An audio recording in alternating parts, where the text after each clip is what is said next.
მოგესალმებით მეგობრებო.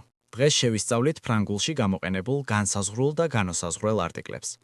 Le განსაზღვრული არტიკლი გამოიყენება მრავლობით რიცხვში. De განოსაზღვრელი არტიკლი გამოიყენება მრავლობით რიცხვში. Les მაგარითები. Les enfants jouent dans le parc.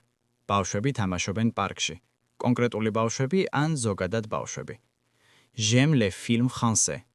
მე მიყვარს ფრანგული ფილმები. ზოგადად ყველა ფრანგული ფილმი. Les livres sont sur la table. წიგნები მაგიდაზეა. კონკრეტული წიგნები. Les chats sont intelligents. კატები ჭკვიანები არიან. ზოგადად კატები. Je regarde les photos. ვუყურებ ფოტოებს. კონკრეტულ ფოტოებს. Des მაგალითები. J'achète des pommes. ვყიდულობ ვაშლებს. რაღაც რაოდენობას. არა კონკრეტულს. Il a des amis. მას ყავს მეგობრები. რამდენიმე მეგობარი. Nous avons des questions. ჩვენ გვაქვს კითხვები. რამდენიმე კითხვა. Elle porte des lunettes.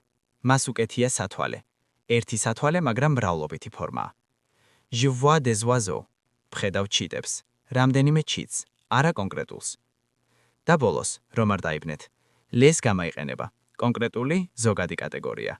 Des გამოიყენება. რამდენიმე გაურკვეველი რაოდენობა. თუ მოგეწონათ ვიდეო, გთხოვთ დაალაიქოთ და გამოიწეროთ არხი.